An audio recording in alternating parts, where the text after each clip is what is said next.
Salom hammaga. Men yangi o'zim uchun challenge yaratdim, ya'ni $10 akkauntni $1000 akkauntga chiqarish balansimni. Ya'ni bu razgon yoki boshqa narsalar bilan emas, faqatgina ICT ichida bitta struktura yo'nalishida. Bu bilan men o'zimni intizomimni qay darajada mustahkam ekanligini bilib olmoqchiman. Va kecha birinchi bozorga kirdim. Mana Euro USDda 16-iyun kuni New York vaqti bilan 11:00 da kirganman va 19:45 da bozordan chiqqanman. Mana ICTda sell pozitsiyada kirdim. Va men nima uchun kirdim sell pozitsiyaga? Hop, PDH olindi, keyin 15 minutlik time frame'da struktura pastga buzildi va FVG hosil bo'ldi. Men o'sha FVG hosil bo'lganda selga pozitsiya ochdim. Ate plus bu pozitsiya ochganimda plus va minus taraflari mana ikkinchi bo'limda mana. Plus taraflari ICT strukturasiga tushdi, pastga break of structure bo'ldi. 15 minutlik time frame'da February gap da bozorga kirildi. Stop loss 18 pips, take profit 36 pips bo'ldi.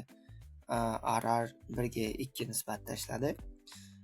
Minus tarafi bo'lsa stop lossda xatolik bor bo'ldi.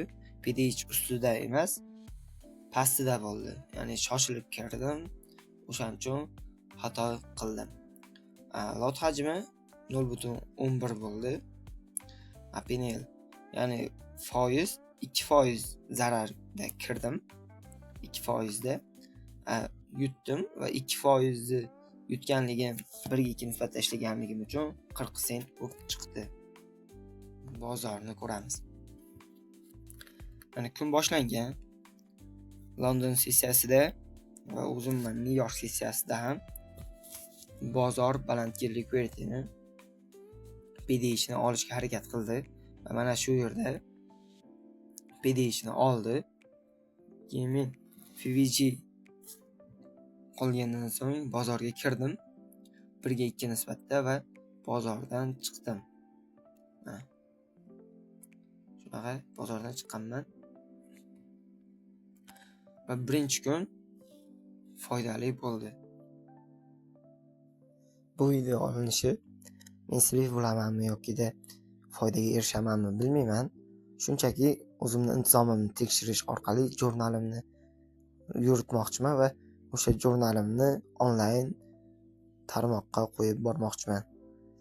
Buni bitta prosmotr ko'radimi yoki 10 ta prosmotr ko'radimi, menga umuman qizig'i yo'q.